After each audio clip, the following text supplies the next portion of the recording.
Hallelujah. आप सबको खुदावंद यीशु के नाम में जय मसीह की। आज के दिन के लिए, आज की शाम के लिए परमेश्वर को धन्यवाद की भेंट चढ़ाते हैं।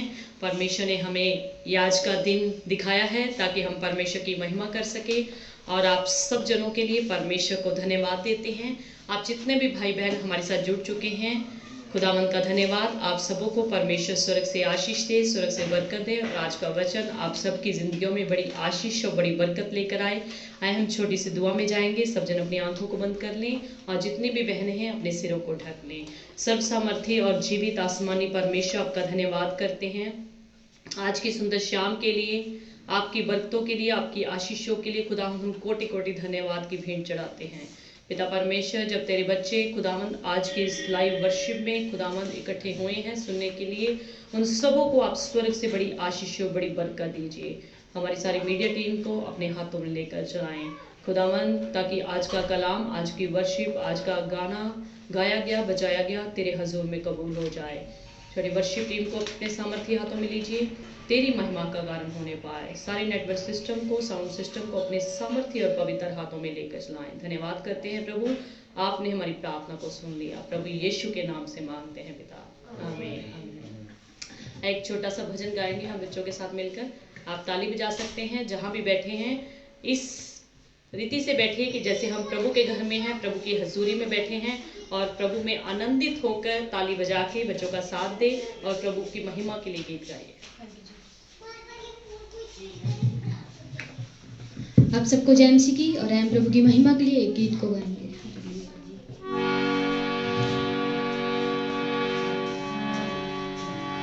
महिमा तेरी गाए हम, ऐ आसमानी खुदा। महिमा तेरी गाए हम, है आसमानी खुदा। तेरी रूह से भर कर गाएंगे, तेरी रूह से भर कर गाएंगे। कर रूह से हमें ममूर खुदा, महिमा तेरी ही गाए हम, है आसमानी खुदा। महिमा तेरी गाए हम,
महिमा तेरी गाए हम, ऐ आसमानी खुदा।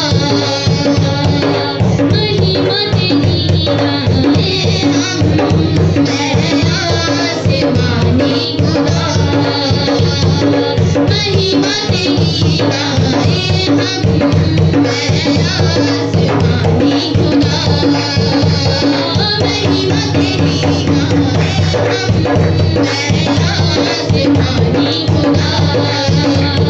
महिमा तेरी गाए हम, ऐ आसमानी खुदा। ऐ आसमानी खुदा, ऐ आसमानी खुदा, आसमानी खुदा, आसमानी खुदा, आसमानी खुदा, आसमानी खुदा, आसमानी खुदा।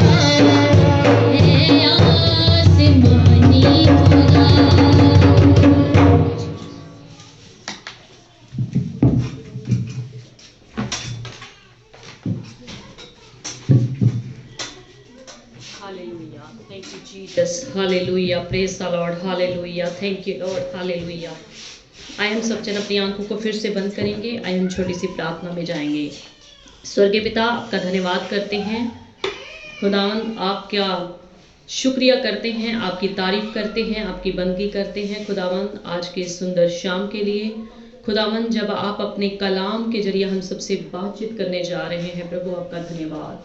आपका स्वर्गीय मन्ना, आपकी स्वर्गीय वाणी हम सबको आशीष और बरकत देने वाले हो जाए। सुनने वालों को, सुनाने वालों को अपने सामर्थ्य और पवित्र हाथों में लीजिए, ताकि खुदावंद एक एक बोला गया शब्द तेरे तरफ से हो, तेरे आत्मा की तरफ से हो पिता, और सुनने वालों के लिए बहुतायत से आशीष और बरकत का वसीला बन जाए। धन्यवाद करते हैं प्रभु जी, आगे के सारे समय को तेरे पवित्र और सामर्थ्य हाथों में सौंपते हुए प्रार्थना को प्रभु यीशु मसीह के सामर्थ्य और जीवित नाम लेकर मांगते हैं पिता, आमीन आमीन। हालेलुया। प्रभु आप सबको आशीष दे, आप सबों को बरकत दे। आप सब जन प्रभु यीशु मसीह के नाम में बढ़ते जाएं और प्रभु अपनी बरकतों से, अपनी आशीषों से आप सबको मालामाल करे। हालेलुया। आए हम आज के वचन की ओर बढ़ेंगे। जैसे कि आज का वचन का टॉपिक आप सबों को पता है, सबोपदेशक की किताब, सबोपदेशक की किताब 5 अध्याय उसकी 4 आयत से हम पढ़ेंगे। जब तू परमेश्वर के लिए मन्नत माने जी तब उसके पूरा करने में विलंब न करना, जी, जी क्योंकि वह मूर्खों से प्रसन्न नहीं होता। जी जो मन्नत तूने मानी हो उसे पूरी करना। जी। प्रभु का दास राजा सुलेमान क्या कहता है, जब तू परमेश्वर के लिए मन्नत माने तब उसके पूरा करने में विलंब ना करना, यानी कि देरी ना करना, क्योंकि वह मूर्खों से प्रसन्न नहीं होता। जो मन्नत तूने मानी हो उसे पूरी करना। हालेलुया। मन्नत का मतलब क्या होता है? मन्नत को काफ़ी लोग यूं ही ले लेते हैं और काफ़ी धर्मों में मन्नत का कुछ भी ज़्यादा मायना नहीं है। हालेलुया।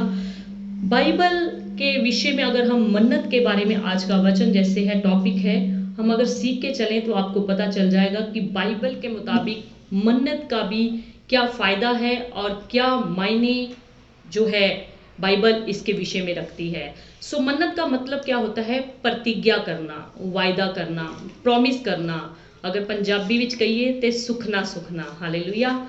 और अगर असी होर इंग्लिश विच जानना चाहिए तो इनू कहते हैं वो। हालेलुया। सो परमेश्वर तुहानू सारिਆਂ ਨੂੰ बरकत देवे, तुहानू सारिਆਂ ਨੂੰ आशीष देवे और अज दा कलाम तुहाडी जिंदगी विच बहुत सारी आशीष ते बहुत सारी बरकत लेके आए। हालेलुया। मन्नत का मतलब कि एकदम से जब हम परमेश्वर की हजूरी में बैठे होते हैं, जब हम संकट में, परेशानी में होते हैं, एकदम अपने मुख से कुछ भी जल्दबाजी में शब्द निकाल देना, परमेश्वर के लिए कुछ कह देना, वो होता है मन्नत। हालेलुया। पिछले हफ्ते जैसे हमने वचन में से सीखा था कि ये जीभ जो है हमारी जल्दबाजी में बहुत कुछ बोल जाती है और इस जीभ के वश में मृत्यु भी होती है और इस जीभ के वश में जीवन भी होता है। हालेलुया। सो जल्दी जल्दी हमें अपने मुख से, अपनी जीभ से कुछ भी शब्द जल्दबाजी में, उतावली में नहीं निकालना चाहिए। हालेलुया। सो यानी कि अपनी जीभ को हमें अपने वश में रखना है, अपने कंट्रोल में रखना है, यानी कि उसके लिए प्रार्थना करके चलना है कि परमेश्वर मेरे मुख से ऐसी कोई भी बात ना निकले जिससे दूसरों को ठोकर लगे और प्रभु तेरा वचन टूटे। हालेलुया। यानी कि जो भी हमने अपने मुख से शब्द निकालने हैं, जो भी अपनी जीभ से बोलना है, वो सोच समझ कर बोलना है, यानी कि सोच विचार के बोलना है। तभी परमेश्वर हमारी जीभ से निकले गए शब्दों के द्वारा हमें भी बरकत देता है और सुनने वालों को भी आशीष देता है। हालेलुया। काफ़ी लोग जब संकट में होते हैं, परेशानी में होते हैं, बीमारी में होते हैं, दिक्कत में होते हैं, समस्या में होते हैं, या उनका कोई काम अटक जाता है, या कोई ऐसा कार्य उनका जो वर्षों वर्षों से रुका पड़ा रहता है, या कोई भी ऐसा कार्य जिसके लिए वो जल्दी चाहते हैं कि परमेश्वर हमारा ये काम जल्दी होना चाहिए, जल्दी होना चाहिए। सो वो क्या करते हैं, जल्दबाजी में परमेश्वर से मन्नत मान लेते हैं, यानी कि इतनी उतावली में, बिना सोचे समझे और जल्दबाजी में अपने मुख से ऐसे शब्दों को निकाल लेते हैं कि परमेश्वर अगर आप मेरा ये कार्य कर देंगे, परमेश्वर अगर आप मेरा वो कार्य कर देंगे तो मैं आपके लिए ये करूँगा, मैं आपके लिए ये करूँगी, मैं आपके लिए वो करूँगा, मैं आपके लिए वो करूँगी। यानी कि वो परमेश्वर को कह देते हैं कि परमेश्वर आप हमारा काम जल्दी कर दीजिए, तो हम भी आपकी सेवा के लिए, आपके लोगों के लिए, आपकी संगत के लिए, आपके भवन के लिए, आपके दासों के लिए ये कुछ करेंगे, वो कुछ करेंगे। यानी कि वो जल्दबाजी में अपने मुंह से ऐसे शब्दों को निकाल लेते हैं। सो मन्नत मानना कोई बुरी बात नहीं है। सो बाइबल इस विषय में हमें क्या कहती है, अगर हम इस विषय में पढ़ के चलें कि मन्नत माननी चाहिए या नहीं माननी चाहिए, तो बाइबल हमें इस विषय में क्या कहती है। अगर हम सबोपदेशक की किताब यही 5 अध्याय उसकी 2 आयत में देखें, बातें करने में उतावली ना करना। जी, वचन क्या कहता है कि बातें करने में उतावली ना करना, और ना अपने मन से कोई बात उतावली में परमेश्वर के सामने निकालना। और ना अपने मन में कोई बात उतावली में, जल्दबाजी में, बिना सोचे विचारे परमेश्वर के सामने निकालना। क्योंकि परमेश्वर स्वर्ग में है, क्योंकि परमेश्वर कहाँ है, स्वर्ग में है, और तू पृथ्वी पर है, और तू धरती पर है, इसलिए तेरे वचन थोड़े ही हो। इसलिए वचन क्या कहता है कि तेरे शब्द, तेरे वचन जो हैं थोड़े ही हों। हालेलुया। सो आपके शब्द बाइबल के मुताबिक थोड़े होने चाहिए, लोगों के सामने भी, इंसानों के सामने भी, विश्वासियों के सामने भी, और खासकर परमेश्वर के सामने आपके शब्द थोड़े ही होने चाहिए। क्योंकि हमारा परमेश्वर वचन कहता है कि स्वर्ग में है और हम धरती पर हैं, हम पृथ्वी पर हैं, हमारे शब्द जो है थोड़े होने चाहिए। काफ़ी लोग जल्दबाजी में अपने मुख से मन्नत मान लेते हैं और वो ऐसा काम करके पाप में फंस जाते हैं।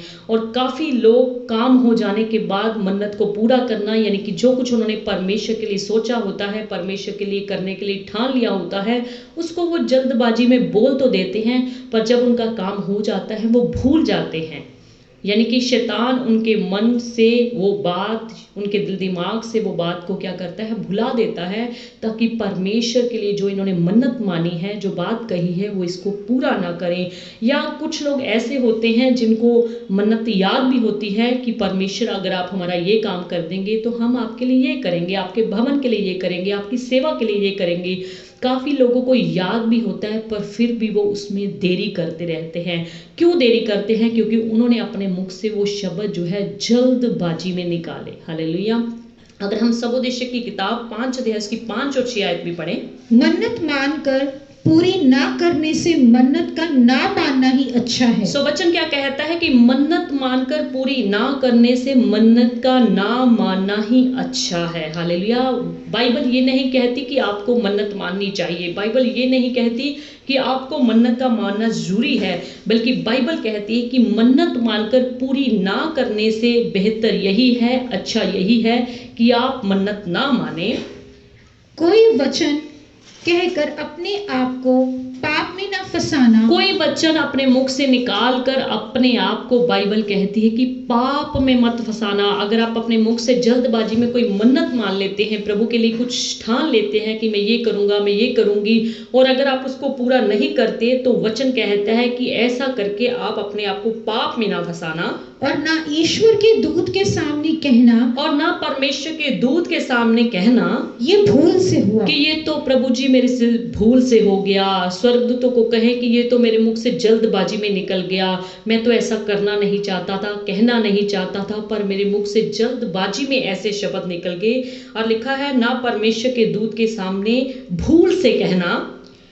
परमेश्वर क्यों तेरा बोल सुनकर अप्रसन्न हो, परमेश्वर तेरा बोल सुनकर तुझसे क्यों अप्रसन्न हो, यानी कि तुझसे खुश ना हो, और तेरे हाथ के कार्यों को नष्ट करे। और तेरे हाथों के काम जितने भी हैं उसको खराब करे, उसको नष्ट करे, यानी कि तेरे हाथों से काम की जो आशीष है वो उठा ले। हालेलुया। सो वचन में हमने स्पष्ट पढ़ा कि मन्नत मानकर पूरी ना करने से बेहतर यही है, अच्छा यही है कि हम मन्नत को ना माने। कोई वचन कहकर हम अपने आप को पाप में ना फंसाएं, ना ईश्वर के दूत के सामने ये कहे कि मुझसे, मेरे मुख से, मेरी जीभ से ये गलती से बोला गया या भूल से ऐसा हुआ।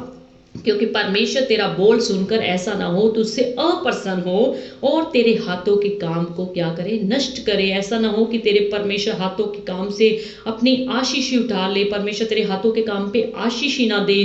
तो ऐसा कोई भी बोल परमेश्वर के सामने, परमेश्वर के दूत के सामने ना बोलना। सो जब भी आप मन्नत मान लेते हैं तो उसको नोट करके रख लिया करें, यानी कि उसको अच्छी तरीके से याद रखा करें कि मैंने परमेश्वर के लिए ये मन्नत मानी है, मैं इसको पूरा करूंगा, इस तरीके से पूरा करूंगा, ऐसे तरीके से पूरा करूंगा, इस चीज से पूरा करूंगा। सो ताकि शैतान आपके दिमाग से, आपके दिल से, आपकी सोच विचार से उसको हटाने ना पाए, उसको मिटाने ना पाए। सो शैतान की यही कोशिश रहती है कि प्रभु के लोग जो हैं जल्दबाजी में परमेश्वर के सामने ऐसे ऐसे बोल बोल दे, और परमेश्वर जब उनका कार्य पूरा कर दे और वो अपनी मन्नत को भूल जाए और परमेश्वर उससे अप्रसन्न हो जाए। हालेलुया। सो बाइबल में हमने स्पष्ट पढ़ा कि मन्नत मानकर पूरी ना करने से बेहतर यही है कि हम मन्नत को ना माने। हालेलुया। काफ़ी लोगों का ऐसा कहना होता है कि जब हम प्रभु में नहीं थे, हमने ये मन्नत मानी थी, हमने वो मन्नत मानी थी, हम वहाँ पर जाने के लिए मन्नत मानी थी, हमने वहाँ पर जाने के लिए मन्नत मानी थी, पर अब हम प्रभु में आ गए हैं, हम क्या करें, उस मन्नत को पूरा करें या ना करें। काफ़ी लोगों का ऐसा सोच होती है, कहना होता है कि जब तक हम वो मन्नत को पूरी नहीं कर लेंगे तब तक हम बपतिस्मा नहीं लेंगे, तब तक हम प्रभु भोज में शामिल नहीं होंगे, यानी कि तब तक हम प्रभु के पूरी तरह से वचन को फॉलो नहीं कर पाएंगे। सो काफ़ी लोगों के, मसीह लोगों के ऐसे सवाल होते हैं कि हम इस स्थिति में क्या करें कि हमने बहुत सारी सुखना सुखी हुई हैं, बहुत सारी जो है इस तरीके से हमने मन्नत मानी हुई है, उसका क्या करें। पर बाइबल उस विषय में क्या कहती है, अगर हम 2 कुरिन्थियों 5 अध्याय उसकी 17 आयत में देखें, इसलिए यदि कोई मसीह में है, सो वचन क्या कहता है, इसलिए यदि कोई मसीह में है तो वह नई सृष्टि है, तो वह अब क्या है, नई सृष्टि है, पुरानी बातें बीत गई। वचन क्या कहता है, बाइबल बताती है कि पुरानी बातें जो है बीत गई हैं, देखो सब बातें नई हो गई। देखो वो सारी बातें अब क्या हो गई हैं, नई हो गई हैं। जब आपने प्रभु को कबूल कर लिया है तो आपके लिए सारी बातें नई हो गई हैं। यदि कोई मसीह में आ गया है तो वो क्या है, नई सृष्टि है, वो परमेश्वर में है, परमेश्वर की संतान बन चुके हैं। अब उनके लिए पिछले कोई भी रूल्स जो है, पिछले कोई भी कानून जो है लागू नहीं होते। काफ़ी लोगों की ऐसे सोच होती है, पर उनकी सोच ये गलत है कि जब तक हम मन्नत को पूरा पिछला ना कर लेंगे तब तक हम बपतिस्मा नहीं लेंगे। काफ़ी लोगों के ऐसे सवाल हमारे सामने आते हैं। पर प्रियो, इसका मतलब कि आपने प्रभु की सच्चाई को, प्रभु के वचनों को अच्छे ढंग से जाना नहीं है, समझा नहीं है, सुना नहीं है, इसलिए आप पुरानी बातों को, पुराने रीति रिवाजों को, पुराने जो हैं बातों को अपने मन में अभी भी रखे हुए हैं, अभी भी उन रीति रिवाजों में पड़े हुए हैं कि जब तक हम वो पूरा ना कर देंगे तब तक हम प्रभु के वचन में आगे नहीं बढ़ेंगे। सो अगर आप ऐसा चलते हैं तो परमेश्वर आपसे कतई भी खुश नहीं होगा। कितने समाज में ऐसे लोग होते हैं जो बड़ी, उनकी जब मुश्किल के हालात होते हैं, परेशानी के हालात होते हैं, समस्या के हालात होते हैं, बीमारी के हालात होते हैं, वो क्या करते हैं, बड़ी बड़ी और मुश्किल यानी कि कठिन मन्नत मान लेते हैं। कोई कहता है कि मैं पैदल पहाड़ों पे चल के जाऊंगा, कोई कहता है मैं नंगे पैर फलानी जगह पर जाऊंगा, कोई कुछ कहता है, कोई कुछ कहता है, कोई किस तरीके से जो भी उनके मुख से शब्द निकल जाते हैं उनको वो कहते हैं कि हमें पूरा करना पड़ेगा। पर बाइबल बताती है कि मन्नत मानना आपके लिए कोई ज़रूरी बात नहीं है। मन्नत मानना आपकी कोई, समझ लीजिए, परमेश्वर की आज्ञा नहीं है कि आपको मन्नत मानना ही मानना है। अगर आप मन्नत नहीं मानते तो आपकी वचन कहता है कि कोई गलती नहीं है, कोई पाप नहीं है। अगर आसान शब्दों में कहें तो यह परमेश्वर की कोई भी अपने लोगों को, अपनी संतान को, अपने विश्वासियों को ऐसी कोई भी आज्ञा नहीं दी गई कि आप मन्नत मानोगे तब ही आपका काम होगा। पर अगर आप मन्नत मान लेते हैं तो अच्छी बात है, पर अगर आप मन्नत को नहीं भी मानते तो परमेश्वर आपके जीवन को देखकर आपके जीवन में बड़ी आशीष देगा। आपका फर्ज है, अगर आपने प्रभु को ग्रहण कर लिया तो प्रभु के वचनों के अनुसार चले। जैसा प्रभु का वचन आपको आज्ञा देता है वैसे चले तो परमेश्वर ठीक समय पर, निश्चित समय पर, जब आपकी आशीष का, आपकी बरकत का समय परमेश्वर ने रखा हुआ है, वो निश्चित समय पर आपको स्वर्ग से बड़ी बरकत देगा। सो अगर आप मन्नत नहीं भी मानते तो ये कोई पाप ना समझे। अगर आप मन्नत नहीं मांगते, ये आपकी कोई गलती नहीं है कि आपने उस कार्य के लिए मन्नत नहीं मानी। पर अगर आप मन्नत मान भी लेते हैं तो ये अच्छी बात है, पर अगर आप उसको पूरा कर सकते हैं तो हालेलुया। अगर हम कह दें तो ये परमेश्वर की कोई भी आज्ञा नहीं है। वचन इस तरीके से हमें कुछ नहीं बताता कि आपको अपने कार्यों के लिए, अपनी बीमारी के लिए, अपनी समस्या के लिए, अपनी परेशानी के लिए मन्नत माननी पड़ेगी तब ही आपके कार्य होंगे। ऐसा वचन में कहीं भी नहीं लिखा हुआ, ना ही ऐसा वचन बताता है। पर हाँ, अगर आपने वचन को पढ़ा हुआ है और अगर आपने मन्नत मान ली है तो उसको पूरा जरूर करें। हालेलुया। चाहे आपने मन्नत छोटी मानी है, चाहे आपने बड़ी मन्नत मानी है, उस मन्नत को आप उसी ढंग से, उसी तरीके से, उसी लेवल से पूरा भी करें। हालेलुया। अगर हम व्यवस्था विवरण की किताब 23 अध्याय उसकी 21 आयत से 23 आयत तक देखें। जब तू अपने परमेश्वर यहोवा के लिए मन्नत माने, जी, वचन क्या बताता है कि जब तू अपने परमेश्वर यहोवा के लिए मन्नत माने तो उसे पूरी करने में विलंब न करना, तो उसको पूरी करने में देरी ना करना, क्योंकि तेरा परमेश्वर यहोवा उसे निश्चय तुझसे ले लेगा। तेरा परमेश्वर यहोवा तुझे उससे निश्चय जो है तेरी मन्नत को तुझसे क्या करेगा, ले लेगा। अगर हम मन्नत को मानकर मन्नत पूरी नहीं करते, देरी करते रहते, खामखा देरी करते रहते हैं, सारी फैसिलिटीज होने के बावजूद भी खामखा देरी करते हैं, तो वचन क्या कहता है कि तेरा परमेश्वर यहोवा तुझे निश्चय उससे तुझसे क्या करेगा, वो मन्नत का ले लेगा। और विलंब करने से तू पापी ठहरेगा, और विलंब करने से, खामखा देरी करने से तू परमेश्वर की निगाह में पापी ठहरेगा।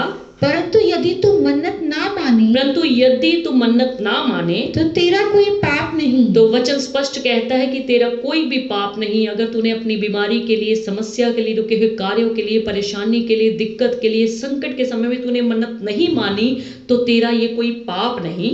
जो कुछ तेरे मुंह से निकले उसे पूरा करने में चौकसी करना। वचन कहता है कि जो कुछ तेरे मुंह से निकले उसको पूरा करने में क्या करना, चौकसी बरतना। तू अपने मुंह से वचन देकर अपनी इच्छा से अपने परमेश्वर यहोवा की जैसी मन्नत माने। तू अपने मुंह से वचन देकर, जैसे तूने मुख से वचन निकाल दिए परमेश्वर के सामने अपनी इच्छा से, अपने परमेश्वर यहोवा की जैसी मन्नत तूने मानी, वैसे ही स्वतंत्रता पूर्वक उसे पूरी करना। वैसे ही स्वतंत्रता पूर्वक उसको पूरी करना, यानी कि उसको उसी ढंग से पूरी करना। वचन में हमने स्पष्ट पढ़ा, अगर हम मन्नत नहीं मानते अपने किसी भी कार्य के लिए तो ये हमारी कोई पाप नहीं है, हमारी ये कोई गलती नहीं है। वचन में स्पष्ट लिखा है, अगर जब तो अपने परमेश्वर यहोवा के लिए मन्नत माने तो उसको पूरी करने में तो विलंब ना करना। यानी कि अगर हमारे मुख से मन्नत परमेश्वर के लिए निकल ही गई है कि परमेश्वर हम तेरे लिए ये करेंगे, वो करेंगे, तेरे भवन में ये देंगे, तेरे भवन में वो देंगे,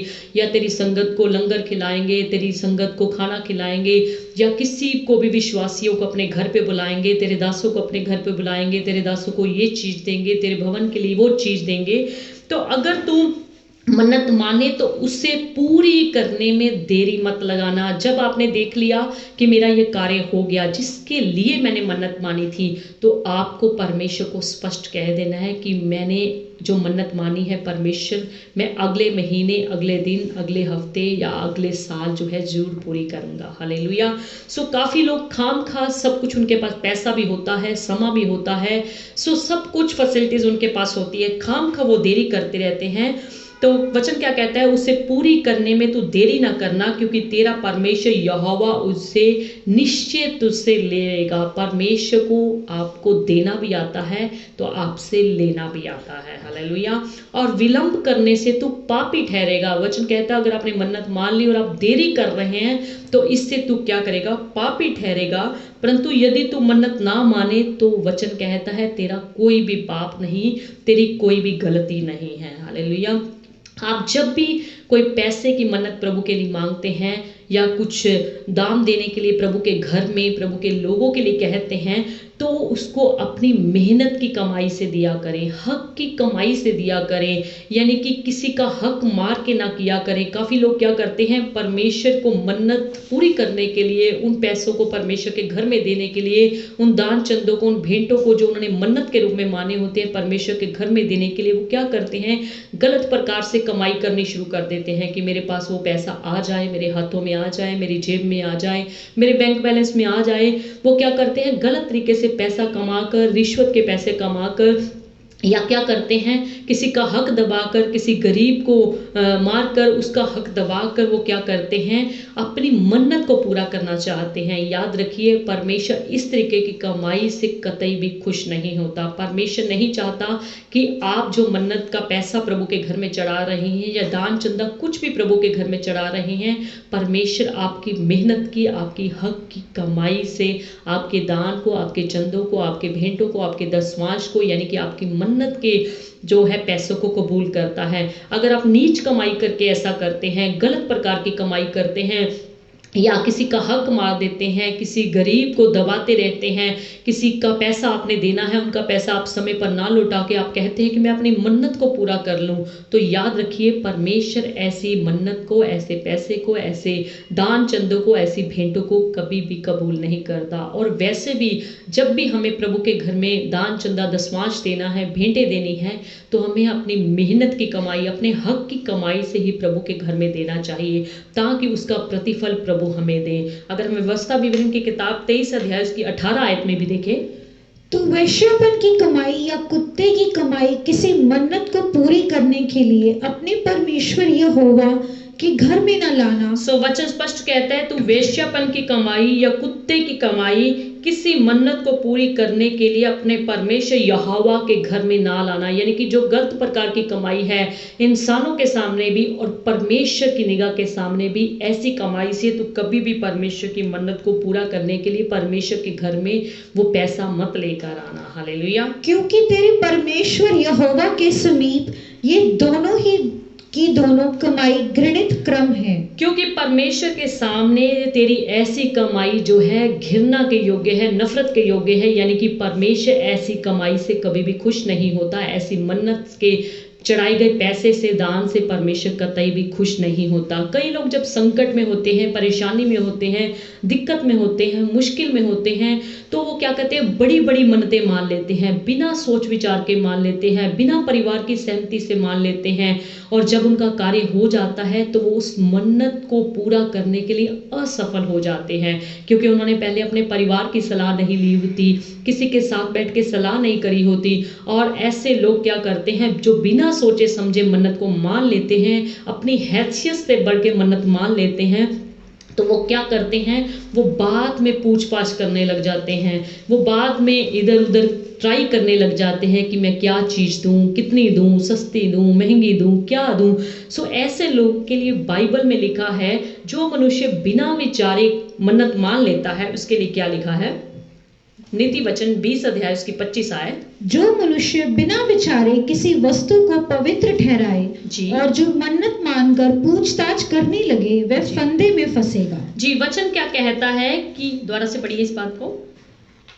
जो मनुष्य बिना विचारे किसी वस्तु को पवित्र ठहराए, जो मनुष्य बिना विचारे किसी भी वस्तु को पवित्र ठहराए, यानी कि परमेश्वर के लिए सोच ले, और जो मन्नत मानकर पूछ पाछ करने लगे, और जो मन्नत मानकर पूछ पाछ करने लगे, वह फंदे में फंसेगा। वचन स्पष्ट कहता है कि ऐसा इंसान, ऐसा व्यक्ति, ऐसा विश्वासी क्या होगा, फंदे में फंसेगा। क्योंकि परमेश्वर ने आपके ऊपर ऐसी कोई कंडीशन नहीं लगाई कि आपको मन्नत माननी ही माननी है। ये अपनी स्व इच्छा से मन्नत माननी है, अपनी मर्जी के अनुसार मानी है, अपनी सोच विचार से मानी है। तो बाइबल क्या कहती है, जो मन्नत मानकर पूछ पाछ करने लगे ऐसा इंसान, वचन कहता है कि फंदे में फंसेगा, यानी कि उसके ऊपर संकट आएगा, तकलीफ आएगी, परेशानी आएगी। जो मन्नत मान लेता है कि प्रभु जी मैं तेरे घर में इतने रुपए वाली चीज चढ़ाऊंगा, पर जब उसका काम हो जाता है वो मन्नत चढ़ाते समय सोचता है कि मैं तो इतने वाली दे देता हूँ। उसने सोचा होता है मैं 1000 वाली दूंगा, 1000 रुपये का पंखा लगा के दूंगा, वो सोचता है 500 में ही काम चल जाए तो अच्छी बात है, क्योंकि 500 में भी पंखा आ जाएगा। वो उसने सोचा होता है मैं सीलिंग फैन दूंगा, वो कहते हैं कि छोटा पंखा टेबल फैन लेकर दे दो, उसमें ही काम चल जाएगा। वो सोचता है कि मैं बड़ी लाइट ट्यूब लगा के दूंगा, सोचता है कि चलो 100 रुपये वाली लाइट भी बाजार में अच्छी मिल जाती है, चाइना की मिल जाती है, वही मैं लगा के दे दूंगा। सो याद रखिए, ऐसा इंसान जो मन्नत मानकर पूछ पाछ करने लगे वह फंदे में फंसेगा। सो याद रखिए, आप किसी इंसान के लिए कोई बात को पूरा करने नहीं जा रहे, आप स्वर्गीय परमेश्वर की मन्नत को पूरा करने जा रहे हैं, जिसने आकाश और पृथ्वी को बनाया है, जिसने आपको हर प्रकार की फैसिलिटीज दी है, जिसने आपके रुके हुए कार्य को पूरा किया है। सो परमेश्वर के लिए अगर आप अपने दिल को छोटा कर लेते हैं, ज़्यादा के लिए सोचते हैं और दिल छोटा कर लेते हैं, तो परमेश्वर क्या कहते हैं कि ऐसा इंसान जो है फंदे में फंसेगा। एक बार एक भाई का कोई कार्य रुका पड़ा था, उसने सोचा कि मैं परमेश्वर के घर में लंगर लगाऊंगा, मिठाइयाँ बांटूंगा और मैं परमेश्वर के दासों को अच्छे वस्त्र लेके दूंगा। तो क्या हुआ, उसने जब मन्नत मान ली उसका कार्य वो हो गया। उसका काम जब हो गया तो उसने सोचा कि यहाँ तो संगत बहुत ज़्यादा है, अगर मैंने लंगर के लिए सोचा है, मिठाई के लिए सोचा है, तो कुछ और कर देता हूँ, शॉर्टकट में छोटे मोटे थोड़े बेसन के लड्डू बांटकर ही काम चला देता हूँ। सो याद रखिए, परमेश्वर के सामने जिस जगह के लिए, जिस व्यक्ति के लिए आपने कोई काम सोचा था, मन्नत मानी थी, आपको उसी जगह पर पूरी करनी है। हालेलुया। अगर आपने सोचा था कि मैं पूरी की पूरी संगत के लिए लंगर लगाऊंगा, अगर आप मन्नत पूरा करते समय पूछताछ करते हैं कि बड़े लंगर लगाने में तो इतना पैसा लगेगा, क्या मैं छोटा ही लंगर लगा दूं, क्या मैं कुछ लोगों के ही लंगर लगा दूं। उस व्यक्ति से जो किसी और चर्च में जाता था उसको पूछा कि आपने मन्नत को क्यों नहीं पूरा किया। कहते कि मैंने सोचा था कि कुछ 500-700 के कपड़ों में काम चल जाएगा, कि मुझे तो पता चला कि वो तो बहुत ही महंगे कपड़े पहनने वाले हैं, इसलिए मैंने अपनी मन्नत को पूरा ना किया। हालेलुया। सो ऐसे व्यक्ति को, ऐसे इंसान को मन्नत मानने से पहले सोचना चाहिए कि मैं जिस व्यक्ति के लिए मन्नत मांग रहा हूँ वो कैसे कपड़े पहनता है, मैं कैसे उसको, उसकी जो पैसा उसने सोचा है, कपड़ों के लिए सोचा है, कि मैं इसको पुगा सकता हूँ या नहीं सकता हूँ। हालेलुया।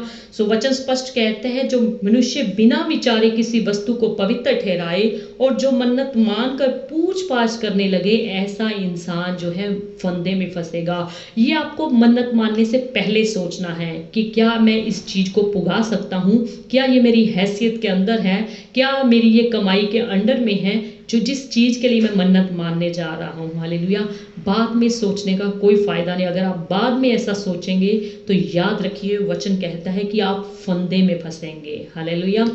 याद रखिए, मुंह से निकली बोली और बंदूक से निकली गोली कभी भी वापस नहीं जाती। सो आपके मुंह के शब्द वो हों जो पूरे कर सकें। हालेलुया।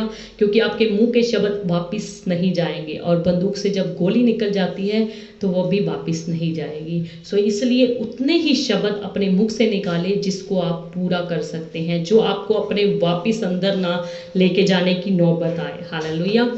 सो बाइबल में लिखा है, तेरी बातें हाँ की हाँ और नहीं की नहीं होनी चाहिए। अगर आपने परमेश्वर के घर के लिए, परमेश्वर के लोगों के लिए जैसी मन्नत मान ली है, अगर आप उसको पूरा कर सकते हैं तो आप मानिए, अदरवाइज बाइबल की ऐसी कोई कंडीशन नहीं है, कोई आज्ञा नहीं है, कोई परमेश्वर ने आपको वचन में नहीं दे रखा कि आप मन्नत मानेंगे तो ही आपका कार्य पूरा होगा। हालेलुया। जब आप प्रभु यीशु मसीह को ग्रहण कर लेते हैं, उसके वचनों पर चलना शुरू कर देते हैं, निश्चय परमेश्वर की आज्ञाएं जब आपके जीवन में होगी तो परमेश्वर की आशीषें भी आपके जीवन में आएंगे। हालेलुया। सो इसलिए मन्नत का मानना कोई जरूरी नहीं है, पर अगर आप मन्नत मान लेते हैं तो आपको क्या करना है, उसको पूरी भी करना है, उसके लिए देरी नहीं करनी, उसके लिए बाद में पूछ पाछ नहीं करनी। ये आपको सारा कुछ पहले ही प्लानिंग करनी है। हालेलुया। सो संकट में, परेशानी में, दिक्कत में हर कोई जल्दबाजी में मन्नत मान लेता है। सो याद रखिए, संकट की घड़ी में भी आपके शब्द उतने ही हों जितने को आप पुगा सकें। हालेलुया। काफ़ी लोगों के कार्य जब हो जाते हैं, उन्होंने कुछ अच्छी फैमिली के, रिच फैमिली के लोग होते हैं, वो क्या सोचते हैं कि मन्नत मानी है, इतनी मिठाई की मानी है, इतनी चीज़ की मानी है, दे के अपनी मन्नत को पूरा करो। ऐसे लोग नाशुक्रिया लोग होते हैं, ऐसे लोग फॉर्मेलिटी के लोग होते हैं, ऐसा लोग सिर्फ कहते हैं कि जो हमने मन्नत मानी थी उसको पूरा कर दिया। सो मन्नत मानने के साथ साथ, उन वस्तुओं को देने के साथ साथ, उस लगाई गई लंगर के साथ साथ आपको परमेश्वर का शुक्राना भी करना है, आपको परमेश्वर का धन्यवाद भी करना है, आपको परमेश्वर की उस कार्य के लिए महिमा भी करनी है। अगर हम भजन संहिता 50 अध्याय उसकी 14 आयत में देखें तो दाऊद क्या कहता है? परमेश्वर को धन्यवाद ही का बलिदान चढ़ा। वचन क्या कहता है? परमेश्वर को धन्यवाद ही का बलिदान चढ़ा, परमेश्वर को धन्यवाद ही का बलिदान चढ़ा, और परम प्रधान के लिए अपनी मन्नतें पूरी कर, और परम प्रधान के लिए अपनी मन्नतें पूरी कर। परमेश्वर को हमने धन्यवाद की भेंट भी चढ़ानी है, उसका शुक्रिया अदा भी करना है कि परमेश्वर आपने मेरा ये काम किया, जो मैंने आपके लिए मन्नत सोची थी, जो मैंने आपके लिए चीज़ सोची थी, आपके भवन के लिए, आपकी संगत के लिए, आपके लोगों के लिए, आपके सेवकों के लिए, उसको मैं धन्यवाद सहित चढ़ाऊंगा। हालेलुया। यानी कि आपके शब्द जो हैं धन्यवाद सहित परमेश्वर के घर मन्नत चढ़ाने वाले होने चाहिए। ऐसा नहीं कि आपने किसी चीज़ के लिए मन्नत मानी और उस चीज़ को प्रभु के घर में किसी के हाथ में भिजवा दिया, या किसी के हाथ में आपने कहा कि मेरी ये चीज़ जो है प्रभु के घर में पहुंचा दो, और आप सोचे कि मेरी मन्नत पूरी होगी। याद रखिए, आपसे परमेश्वर किसी चीज़ की मांग नहीं करता। क्या स्वर्गीय परमेश्वर के पास किसी चीज़ की घटी है? वो तो देने वाला दाता है। हालेलुया। वो आपके पंखे से, आपके ट्यूबों से, आपके लंगर से खुश नहीं होता जितना आपकी वो धन्यवाद की भेंट से होता है। हालेलुया। सो आपको मन्नत के साथ साथ धन्यवाद की भेंट भी चढ़ानी है। अगर भजन संहिता 56 अध्याय उसकी 12 आयत में भी देखें, हे परमेश्वर, तेरी मन्नतों का भार मुझ पर बना है, मैं तुझको धन्यवाद बलि चढ़ाऊंगा। सो दाऊद क्या कहता है कि हे परमेश्वर, तेरी मन्नतों का भार मुझ पर बना है। इसका मतलब कि दाऊद भी मन्नतें मानता था। हालेलुया। पर वो क्या कहता है कि तेरी मन्नतों का भार मुझ पर बना है, मैं तुझको क्या करूँगा? धन्यवाद की बलि चढ़ाऊंगा। उसने हो सकता है सोचा हो कि मैं धन्यवाद प्रभु जी तेरे को नित्य चढ़ाया करूँगा, सुबह शाम दोपहर को चढ़ाया करूँगा, रात के एक एक पहर में चढ़ाया करूँगा। सो कह रहा है कि तेरी मन्नतों का भार प्रभु जी मेरे ऊपर है, मैं तुझे धन्यवाद बलिदान चढ़ाया करूँगा। सो दाऊद की तरह हमें भी अपने जीवन में हमेशा परमेश्वर को धन्यवाद की भेंट चढ़ानी चाहिए, उसका धन्यवाद करना चाहिए, उसका शुक्रिया अदा करना चाहिए। भजन संहिता 61 अध्याय उसकी 8 आयत भी पढ़े।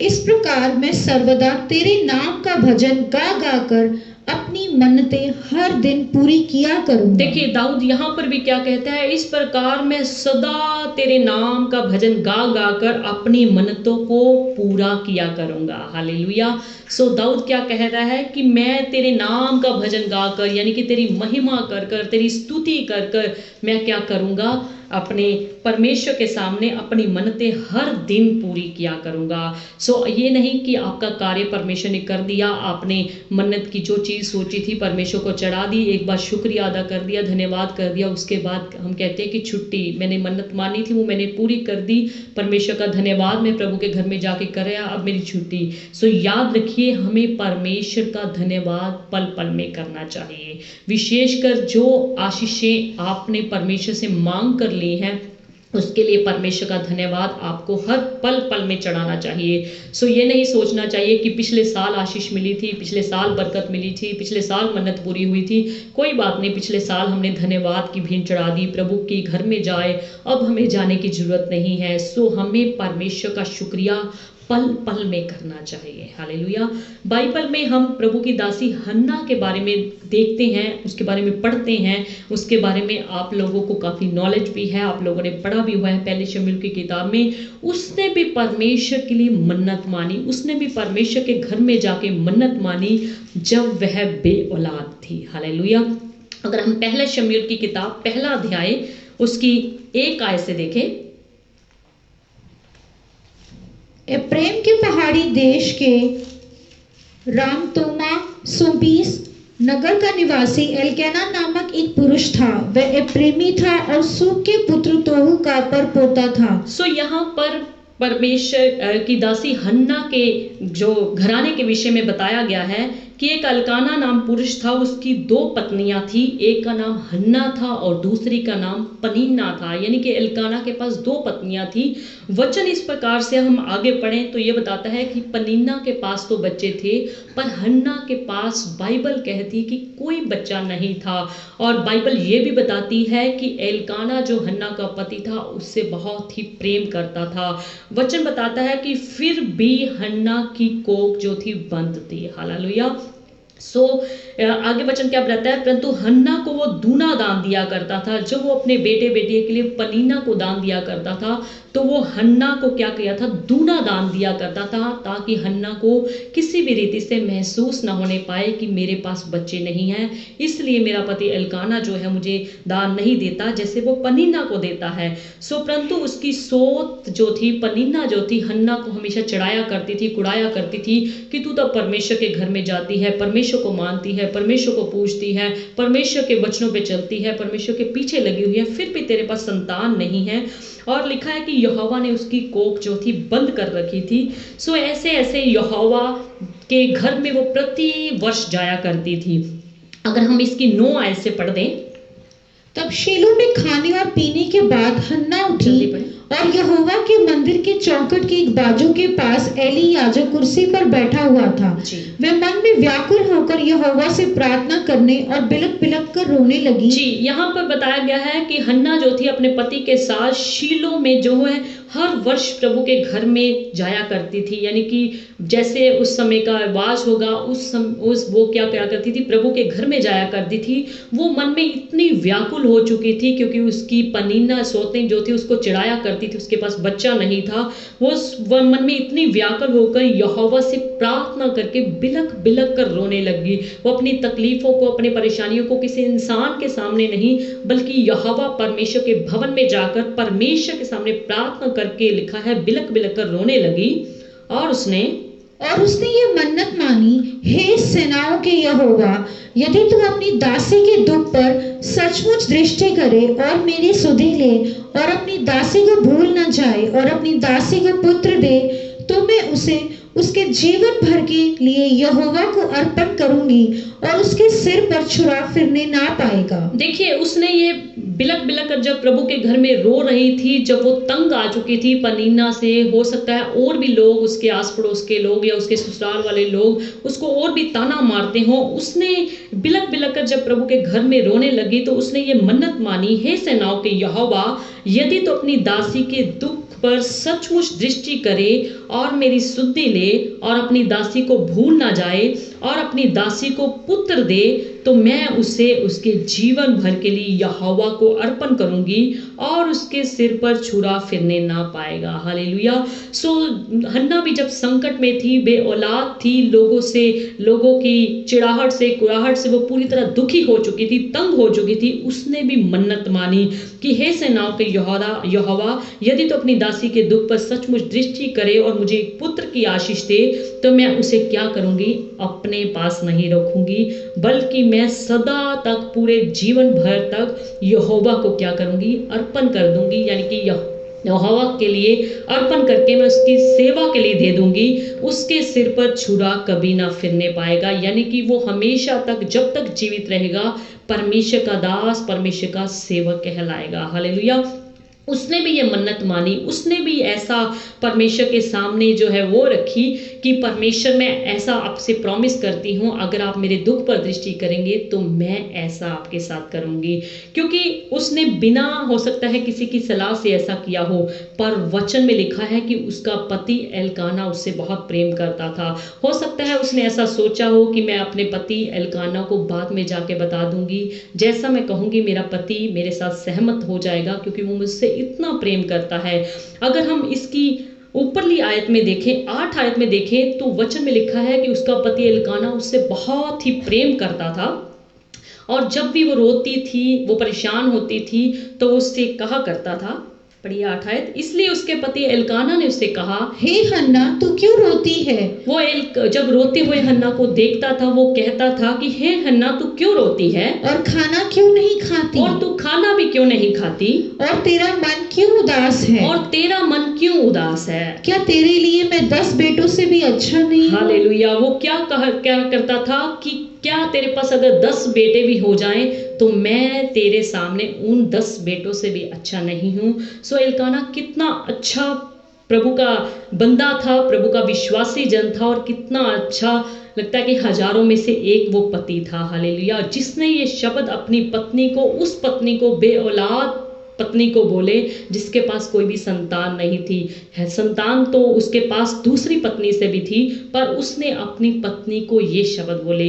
उसके लिए ये शब्द कितने सुनहरे शब्द होंगे हन्ना के लिए, जिसके पति ने उस बेऔलाद पति ने ऐसे शब्द बोले, क्या मैं तेरे लिए 10 बेटों से भी उत्तम नहीं हूँ, अच्छा नहीं हूँ? सो कितना वो प्रभु का डर मानने वाला था। सो इसलिए हो सकता है उसने अपने मुख से ऐसे शब्द निकाल दिए हों कि अगर मेरे पास बेटा हो भी जाएगा, कम से कम मैं लोगों के ताने से बच जाऊंगी। मेरा पति मुझसे इतना प्रेम करता है, अगर मैं प्रभु के घर में उसको दे भी दूंगी अपने बेटे को, जो प्रभु मुझे देगा, तो मेरा पति तो मेरे पास रहेगा। हालेलुया। इसलिए उसने भावुक होकर अपनी भावनाओं में रखते हुए परमेश्वर के सामने ये मन्नत मान ली कि मैं परमेश्वर, तू मुझे बेटा देगा तो मैं तेरे घर में उसको दे दूंगी। हालेलुया। जब वचन कहता है कि हन्ना के घर में एक बेटा हो गया। हालेलुया। सो परमेश्वर के दास एली ने उसको आशीर्वाद दिया। जब उसको बिलखते हुए देखा, रोते हुए देखा, उसको इस श्रद्धा से प्रभु के सामने प्रार्थना करते हुए देखा, तो वचन कहता है कि एली प्रभु के सेवक ने उसको आशीर्वाद देते हुए कहा कि प्रभु तेरे को जैसा तूने मांगा है वैसा ही करे। हालेलुया। अगर हम इसकी ऊपर आयत में पढ़ें 20 आयत में, तब हन्ना गर्भवती हुई और समय पर उसके एक पुत्र उत्पन्न हुआ और उसका नाम शमूएल रखा, क्योंकि वे कहने लगी, मैंने यहोवा से मांग कर इसने पाया है। हालेलुया। अगर हम इसके आगे अध्याय में इस अगली आयतों में पढ़ें तो वचन कहता है कि उसका पति एल्काना जब अपने प्रभु के घर में गया तो वो कहने लग गया, क्या तूने जो मन्नत मानी है परमेश्वर के घर में इस बच्चे को चढ़ाएं? तो उसने क्या कहा कि जब तक बालक का दूध नहीं छूट जाता तब तक मैं इसको अपने पास रखूंगी, और जब बालक थोड़ा सा बड़ा हो जाएगा, यानी कि दूध पीना छोड़ देगा, दूसरी चीज़ों को खाना शुरू कर देगा, तब हम जाकर प्रभु के घर में इसको चढ़ाएंगे। अगर हम इसकी 27 आयत से पढ़ें, ये वही बालक है जिसके लिए मैंने प्रार्थना की थी। यो प्रभु के घर में जब बच्चे का दूध छूट गया तो प्रभु के घर में जब वो लेकर गई तो प्रभु के दास से वो क्या कहने लगी?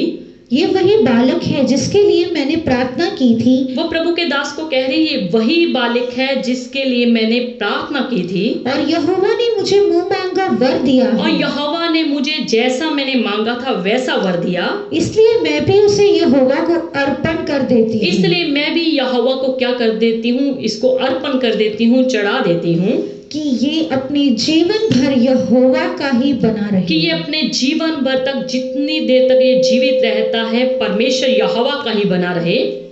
तब उसने वही यहोवा को दंडवत किया। तब उसने वही यहोवा को दंडवत किया। देखिए, हन्ना ने जैसे अपने मुख से शब्द निकाले थे, वो अपने शब्दों से पलटी नहीं।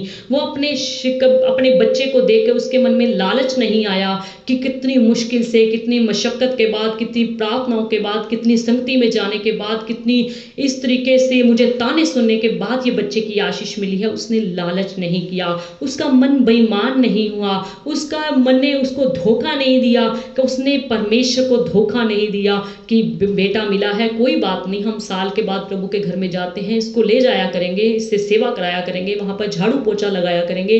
उसने ऐसा नहीं सोचा, बल्कि जैसी मन्नत उसने प्रभु के सामने कही थी, जैसा उसने अपने मुख से निकाला था, वैसा ही उसने अपने पति एल्काना के साथ जाके किया। हालेलुया।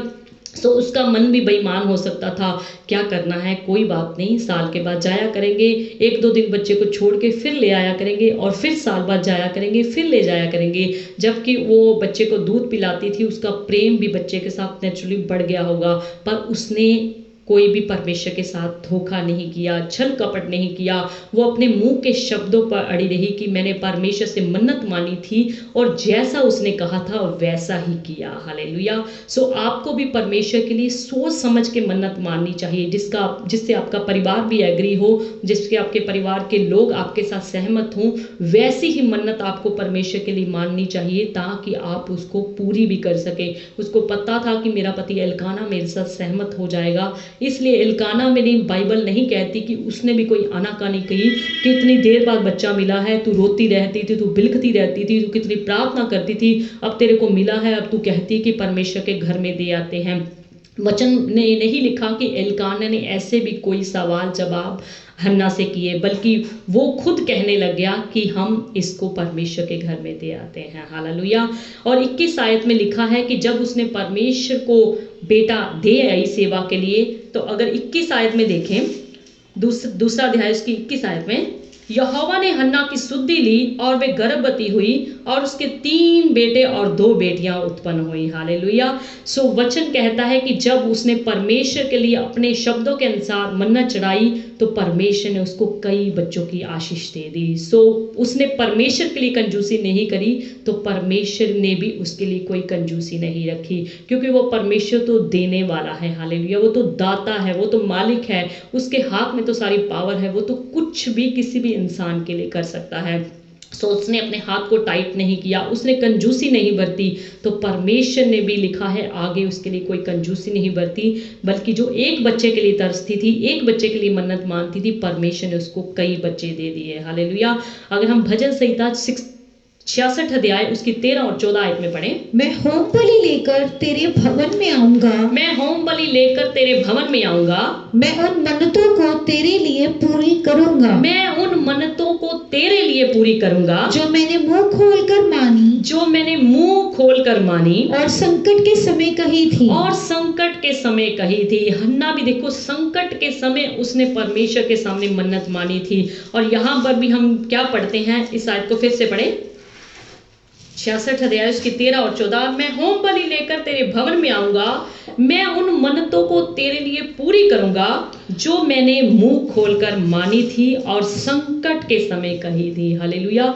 जो भी हम संकट के समय अपने मुंह से निकालते हैं वो हमें परमेश्वर के लिए पूरी करनी चाहिए। सो छुप छुपाते नहीं, अकेले नहीं, या आधी रात को नहीं, बल्कि सबके सामने हमने अपने परमेश्वर की मन्नत को पूरा करना है। भजन संहिता 116 अध्याय की 14 आयत भी पढ़े, मैं यहोवा के लिए अपनी मन्नतें सबों की दृष्टि में प्रकट रूप में उसकी सारी प्रजा के सामने पूरी करूंगा। देखिए, हमने जो परमेश्वर के लिए मन्नत मानी, हमें छुप छुपाते नहीं करनी चाहिए, अकेले में नहीं करनी चाहिए, बल्कि सबके सामने पूरी करनी चाहिए। वचन कहता है मैं यहोवा के लिए अपनी मन्नतें सबों की निगाह में प्रकट रूप में उसकी सारी प्रजा के सामने क्या करूंगा, पूरी करूंगा। हालेलुया। सो जब भी आपने मन्नत पूरी करनी है, अकेले में नहीं करनी, अकेले जाके नहीं करनी, बल्कि परमेश्वर के लोगों के सामने करने हैं। हालेलुया। सो वचन कहता है कि जब योना नबी भी संकट में था, जब वो दिक्कत में था, जब वो मगरमच्छ के पेट में था, उसने भी मन्नत मानी कि हे परमेश्वर, मैंने जो गलती तेरे प्रति करी है मैं माफ़ी मांगता हूँ, मुझे तू मगरमच्छ के पेट से बाहर निकाल और मैं तुझे मन्नत चढ़ाऊंगा। हालेलुया। अगर हम योना की किताब 2 अध्याय उसकी 9 आयत में देखें, परंतु मैं ऊंचे शब्द से धन्यवाद करके तुझे बलिदान चढ़ाऊंगा, परंतु मैं ऊंचे शब्द से धन्यवाद करके तुझे बलिदान चढ़ाऊंगा। योना नबी जब मगरमच्छ के पेट में था, अब योना नबी के बारे में सभी जन जानते हैं, कितनी बार आपने परमेश्वर के सेवक से सुना हुआ है, कितनी अच्छी रीति से, कितने अच्छे ढंग से उन्होंने आपको इसके विषय में बताया हुआ है। तो वो क्या कहता है, जब वो संकट में था, मगरमच्छ के पेट में था, प्रभु की आज्ञा को तोड़ के जब उसको मगरमच्छ के पेट में जाना पड़ा, तो उसने तौबा वहां पर करी और क्या कहा, परंतु मैं ऊंचे शब्द से धन्यवाद करके तुझे बलिदान चढ़ाऊंगा और जो मन्नत मैंने मानी है उसको मैं पूरी करूंगा। हालेलुया। उसने भी मन्नत मानी, पर कब मानी, जब वो संकट में था, जब वो मगरमच्छ के पेट से बाहर था तब नहीं मानी, जब वो मगरमच्छ के पेट में चला गया तब मानी। और वचन योना 1 अध्याय की 16 आयत में भी बताता है, जब वो मलाह लोग थे जिन्होंने परमेश्वर के इस कार्य को देखा कि योना की वजह से हमारे इस जहाज में संकट था, हमारा जहाज डूब रहा था। और जब उन्होंने योना के कहे अनुसार योना को समुद्र में फेंक दिया तो लिखा है कि समुद्र का तूफान एकदम शांत हो गया, लहरें सारी थम गई थी। तो क्या लिखा है, तब उन मनुष्यों ने यहोवा का बहुत ही भय माना, उन्होंने बहुत ही डर माना कि किस रीति से हमने योना के कहने से योना को जब समुद्र में फेंका तो एकदम जो है समुद्र जो है लहरें जो है शांत हो गई, थम गई। तो लिखा है कि उन्होंने भी भेंट चढ़ाई परमेश्वर को और परमेश्वर के लिए मन्नत मानी। हो सकता है उन्होंने कहा हो संकट के समय कि परमेश्वर आप हमें इस समुद्र का जितना झटका लग रहा है, जितनी हमें समुद्र में हम लोग डूब रहे हैं, अगर हम बच जाते हैं, हम सही सलामत अपने परिवार में अपने घराने में पहुंच जाते हैं तो प्रभु जी हम तेरे को ये चढ़ाएंगे, प्रभु जी हम तेरे लिए ये करेंगे, प्रभु जी हम तेरे घर में जाके आएंगे, हम तेरे दासों से प्रार्थना करवा के आएंगे, हम तेरे घर में ये देकर आएंगे।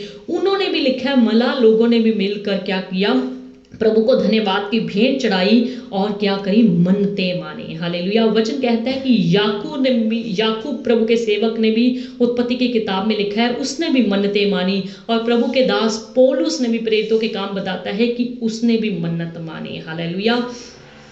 अभी हम एक और विषय इसी के बीच में सीख के चलेंगे। आप जब भी कोई मन्नत मानते हैं अपने परिवार की सहमति से मांगे, अपने परिवार की सलाह से मांगे। ऐसा ना हो कि जब आप मन्नत मानने लगे आप असफल रह जाएं, या आपका परिवार वाले आपको उस मन्नत को पूरा करने के लिए आपका साथ ना दे, आपका सहयोग ना दे और आपके साथ आनाकानी करे कि आपने ही मन्नत मानी थी, आप ही पूरा करो, आप ही पुगाओ, आप ही जैसे मर्जी करो, हम आपका साथ नहीं देंगे, हम आपका सहयोग नहीं देंगे।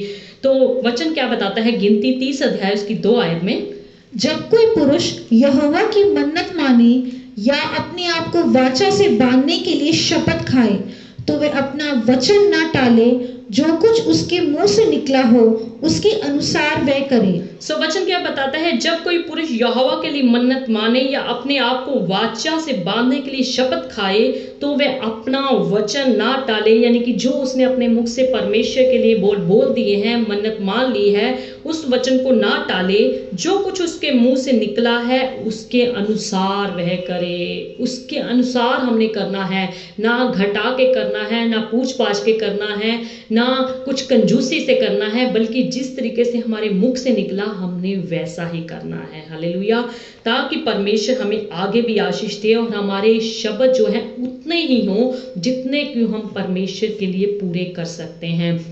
पर फिर भी बाइबल इस विषय में एक कंडीशन लगाती है, अगर आप मन्नत को नहीं पुगा रहे, आपने जल्दबाजी में, आपने बिना सोचे समझे, आपने उतावली में, आपने जल्दबाजी में आके मन्नत मान ली है, तो अगर हम इसकी 30 अध्याय उसकी 3 आयत से पढ़ें, और जब कोई स्त्री अपनी कुंवारी अवस्था में अपने पिता के घर में रहते हुए यहोवा की मन्नत माने या अपने आप को वाचा में बांधे, तो यदि उसका पति उसकी मन्नत या उसका वह वचन सुनकर जिससे उसने अपने आप को बांधा हो उसे कुछ ना कहे, तब तो उसकी सब मन्नतें स्थिर बनी रहें। जी, वचन क्या कहता है कि जब कोई स्त्री अपनी कुंवारी अवस्था में, कोई कुंवारी लड़की जिसकी अभी शादी ना हुई है, वो अपने पिता के घर में रहते रहते परमेश्वर के लिए कोई मन्नत मान लेती है या अपने आप को वाचा में बांध लेती है, तो यदि उसका पिता, जब वो अपनी मन्नत को अपने पिता से शेयर करती है कि पापा जी मैंने अपनी मन्नत ऐसी मानी है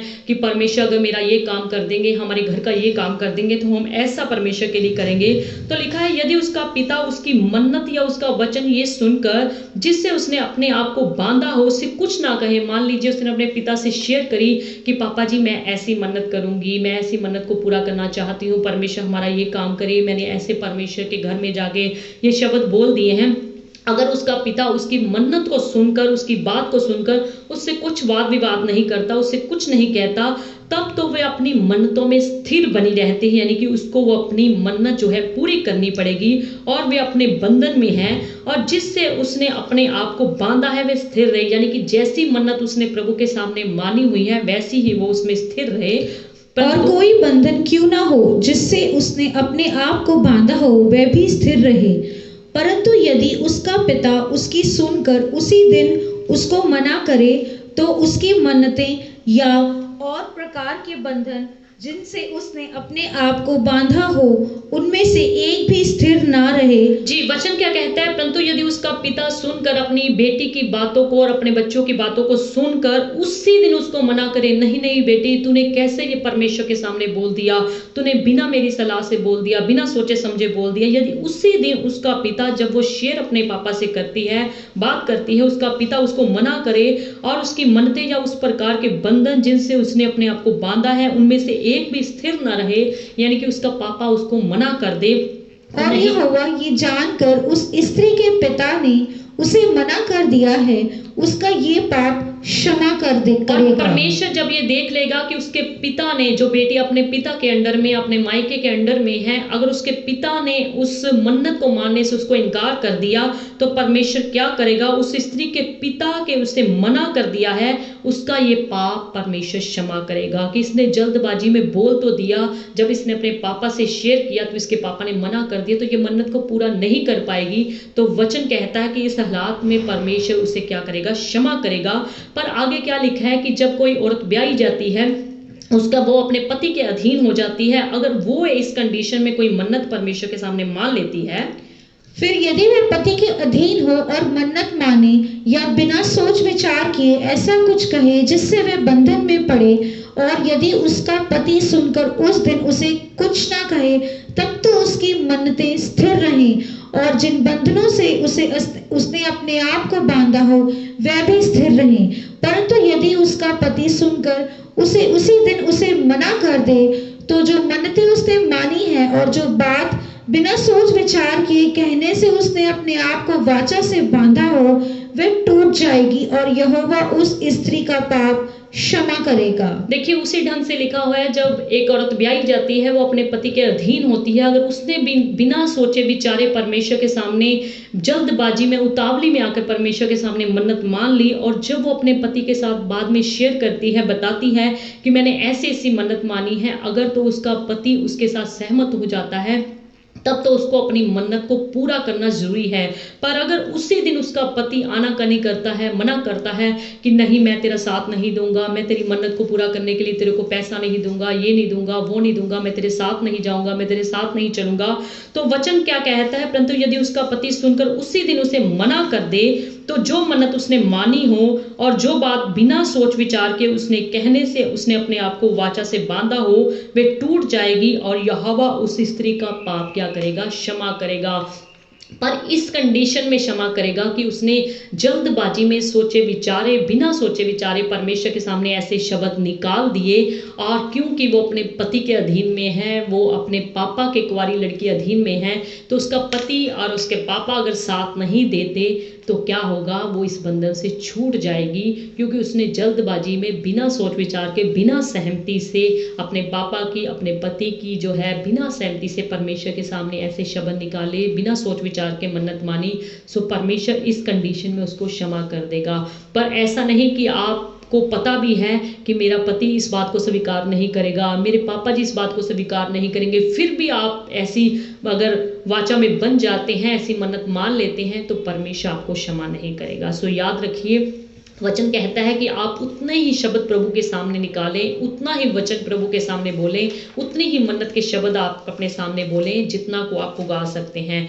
जैसे कोई वचन में हमने पढ़ा कि अगर हम मन्नत को नहीं मानते तो ये हमारे लिए कोई पाप नहीं है। अगर आप मन्नत मानते हैं तो आपको मन्नत को पूरा करना भी आपके जीवन में जरूरी है। सो अगर आप मन्नत को पूरा नहीं करते, हो सकता है परमेश्वर आपकी और आशीषों को और बरकतों को रोके रहे, क्योंकि वे आपसे अप्रसन्न होगा। सो अगर आप परमेश्वर की वचनों पर ऐसे ही चलते रहेंगे, अच्छी रीति से चलते रहेंगे, तो परमेश्वर की बरकतें आपके जीवन में बिना मन्नत के माने भी आती जाएंगी। हालेलुया। सो अगर आप मन्नत मान भी लेते हैं तो इसमें कोई बुरी बात नहीं, पर अगर आप मन्नत को पूरा नहीं करते, ये बुरी बात है।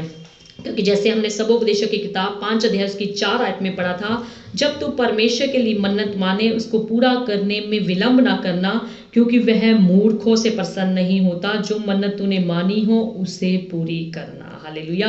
मन्नत मानकर पूरी ना करने से मन्नत का ना मानना ही अच्छा है। सो अगर आप मन्नत नहीं भी मानते तो इसमें कोई पाप नहीं है, कोई गलती नहीं है, पर अगर आप मन्नत मान लेते हैं, उसको पूरा नहीं करते, ये आपके लिए गलती है, ये आपके लिए पाप है। हालेलुया। सो परमेश्वर आपको आज के वचन के द्वारा बड़ी बरकत दे और आप जितनी भी मन्नत माने उसका पूरा करने में परमेश्वर आपका सहयोग दे, आपका साथ दे और आपके जीवन में बिना मन्नत मानते ही आशीषों की बरसात होती जाए। हालेलुया। अगर किसी का कोई प्रार्थना का विषय है तो आप बता सकते हैं, तो उसके बाद हम लास्ट दुआ में जाएंगे और परमेश्वर आपके जीवनों में, आपके परिवारों में, आपके बिजनेस में, आपकी ड्यूटी में, आपके घरों में, आपके परिवारों में बरकत दे और आपको चंगा भला रखे, आपको खुशहाल रखे। किसी वस्तु की परमेश्वर आपके जीवन में घटी ना होने दे और आप दिन प्रतिदिन परमेश्वर के वचनों में बढ़ते जाएं और परमेश्वर की आशीष जो है आपके जीवन में उतरती जाए। हालेलुया। ब्रदर आशीष कुमार हैं, इनकी फैमिली के लिए और इनके पापा की ड्यूटी के लिए प्रार्थना करें। प्यारे प्रभु जी, भाई आशीष कुमार के पूरे परिवार के लिए आशीष मांगते हैं। उनके पापा जी की ड्यूटी में आशीष दीजिए, तंदुरुस्त रखें, चंगा बल रखें, पूरे परिवार पर अपनी कृपा बनाए रखें। खुदा यीशु के नाम में आमीन। ब्रदर रंजीत कुमार हैं, ये घर बनाने के लिए प्रार्थना करवाएं। प्यारे प्रभु जी, भाई रंजीत कुमार के परिवार को आशीष दो। जो घर बना रहे हैं उस पर आपके बेटे यीशु की बरकत मांगते हैं, आशीष मांगते हैं, सारी जरूरतों को पूरा करें।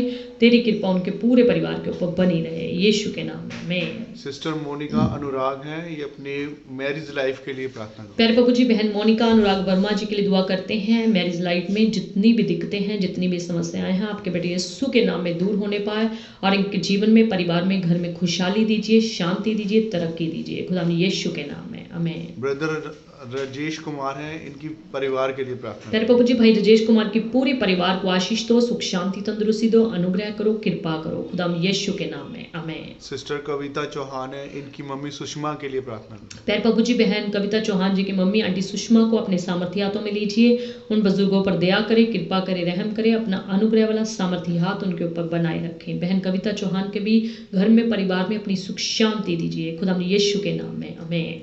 सिस्टर कविता टंडारी से हैं, इनकी तबीयत के ठीक नहीं रहती, उसके लिए प्रार्थना प्यारे प्रभु जी, बहन कविता भंडारी के लिए दुआ करते हैं। उनकी सेहत में चंगाई दीजिए। जितनी भी तबीयत उनकी खराब है, खुदा यीशु के नाम में स्वर्गीय चंगाई मिले। उनके घर में, परिवार में अपनी बरकत बनाए रखें। खुदा यीशु के नाम में आमीन। सिस्टर रोजी सहगल है, इनके परिवार के लिए प्रार्थना। प्यारे प्रभु जी, बहन रोजी सहगल के पूरी फैमिली के लिए, पूरे खानदान के लिए बरकत मांगते हैं, आशीष मांगते हैं और ज्यादा अपने वचन में, अपनी नजदीकी में बढ़ाएं। खुदा यीशु के नाम में आमीन। ब्रदर अमरजीत सिंह सियान साहब हैं, इनकी मम्मी के लिए, इनके भाई गुरविंदर के लिए और इनके लिए प्रार्थना। प्यारे प्रभु जी, भाई अमरजीत सियान साहब के पूरी फैमिली को आपके सामर्थ्य हाथों में देते हैं। पूरे परिवार पर अपनी कृपा बनाए रखें, अपनी दया बनाए रखें, अपना अनुग्रह बनाए रखें। सारे इनके घर के कार्य खुदावन यीशु के नाम में रुके हुए पूरे हो जाएं और माता जी को पूरी रीति से चंगा बल रखें। खुदावन यीशु के नाम में आमीन। सिस्टर संजू देवी हैं टंडारी से, इनके गले में दोनों तरफ मांस बढ़ गया है, इन्फेक्शन हो गई है, उसके लिए प्रार्थना। प्यारे प्रभु जी, बहन संजू भंडारी को आपके सामर्थ्य हाथों में देते हैं। उनके गले में जो भी मांस की बढ़ने की प्रॉब्लम है, खुदा यीशु के कोड़े खाने की मार के द्वारा दूर होने पाए और उन बहन को स्वर्ग से छू कर अपना सामर्थ्य हाथ बढ़ाकर चंगाई बख्शो, शिफा दो, बड़ी बरकत दो। खुदा यीशु के नाम में आमीन।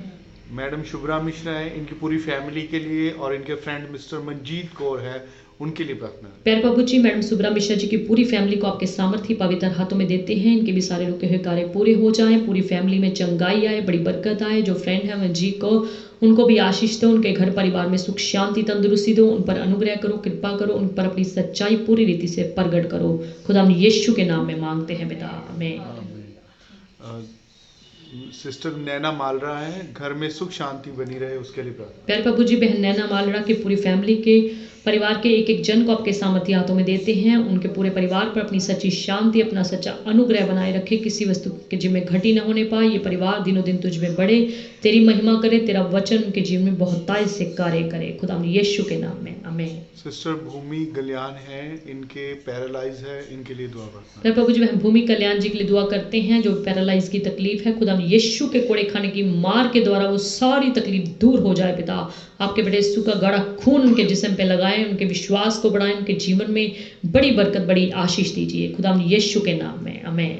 ब्रदर कुणाल गौर हैं, इनके सिस्टर के हस्बैंड की अच्छी सेहत के लिए और पूरे परिवार के लिए प्रार्थना। पैर प्रभु जी भाई कुणाल गौर के पूरे परिवार के लिए आशीष मांगते हैं। जो ब्रदर जी हॉस्पिटल में दाखिल हैं उनको छू करके पूरी रीति से चंगा भला कर दें, जल्दी हॉस्पिटल से छुट्टी मिल जाए, घर वापस आने पाए। तेरी दया उनके पूरे परिवार के ऊपर, फैमिली के ऊपर मांगते हैं यीशु के नाम में, आमीन। ब्रदर सोनू संधू है, इनकी नई लैब के लिए प्रार्थना पैर करें। प्रभु जी भाई सोनू संधू जी के लिए उनकी नई लैब पर तेरे बड़े सुख की बरकत और आशीष मांगते हैं। उनके घर परिवार में सुख शांति दीजिए, उनकी पत्नी, उनके बच्चों को, बुजुर्गों को, भाई बहनों को, सबको आशीष दो, सुख शांति तंदुरुस्ती दो, उनके हाथों के काम पे बरकत दो, उनको रेगुलर अपनी संगति में बना के रखो, अपने वचन में बना के रखो, प्रभु यीशु के नाम में, आमीन। सिस्टर तमन्ना अरोड़ा है, इनके पति के लिए स्पिरिचुअल लाइफ के लिए प्रार्थना पैर प्रभु जी बहन तमन्ना अरोड़ा की पूरी फैमिली के लिए आशीष मांगते हैं। उनके पति को आत्मिकता में बढ़ाएं, अपनी सच्चाई उन पर पूरी रीति से प्रकट करे। प्रभु तेरी दया, तेरी कृपा मांगते हैं खुदा यीशु के नाम में, आमीन। सिस्टर पूजा दास हैं, इनकी फैमिली के लिए और अच्छी सेहत के लिए प्रार्थना। पैर प्रभु जी बहन पूजा दास की पूरी फैमिली के लिए आशीष मांगते हैं, सुख शांति बरकत मांगते हैं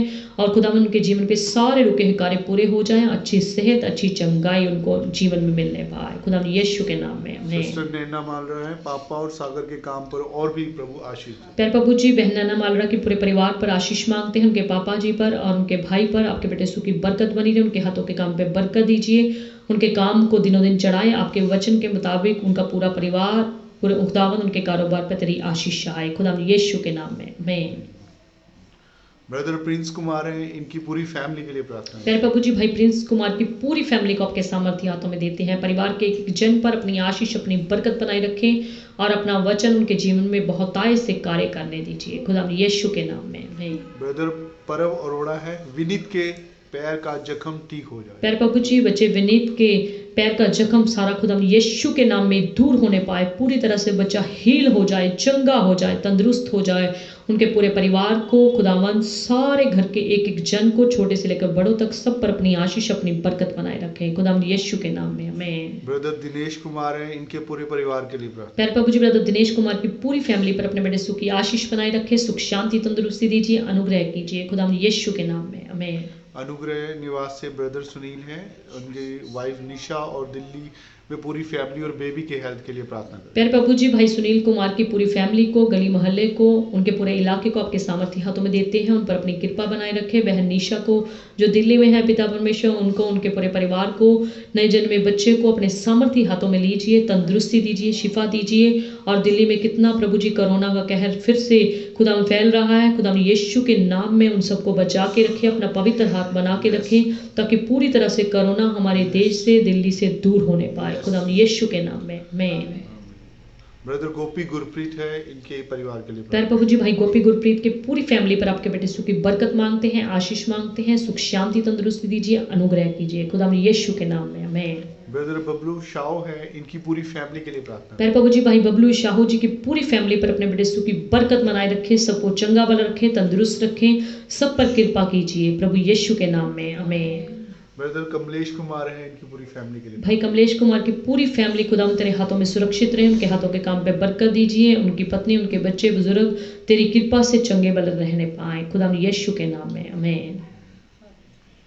thank you Jesus, thank you Lord, hallelujah. Brother Sunny Masih है, इनकी पूरी फैमिली के लिए प्रार्थना। प्यारे प्रभु जी भाई सनी मसीह की पूरी फैमिली को आपके पवित्र हाथों में देते हैं, सबको तंदुरुस्त रखे, सबको अपने वचन में बना के रखे, तेरी दया, तेरी कृपा उनके ऊपर मांगते हैं प्रभु यीशु के नाम में, आमीन। सिस्टर टीना रानी है, इनकी पूरी फैमिली के लिए प्यारे प्रभु जी बहन टीना रानी को पूरी फैमिली को आपके पवित्र हाथों में देते हैं, अपना अनुग्रह, अपनी कृपा, अपनी दया उनके ऊपर बना के रखें, सबको चंगा वाला रखें प्रभु यीशु के नाम में, आमीन। सिस्टर परवीन रानी है, इनकी एक्टिवा के लिए प्रार्थना। प्यारे प्रभु जी बहन परवीन रानी की पूरी फैमिली के लिए आशीष मांगते हैं, उनकी एक्टिवा पर आपके बेटे सुख की बरकत, आशीष मांगते हैं खुदा यीशु के नाम में, आमीन। सिस्टर दीपिका परिमार है, इनके पूरे परिवार के लिए प्रार्थना। प्यारे प्रभु जी बहन दीपिका परमार की पूरी फैमिली को आपके पवित्र हाथों में देते हैं, उनके मम्मी पापा को, भाई बहनों को, सबको अपने सामर्थ्य हाथों में लीजिए, तंदुरुस्ती दीजिए, शिफा दीजिए, उनके हाथों के काम पे बरकत दीजिए और बहन को अच्छी जॉब मिलने में सहायता करें खुदा यीशु के नाम में, आमीन।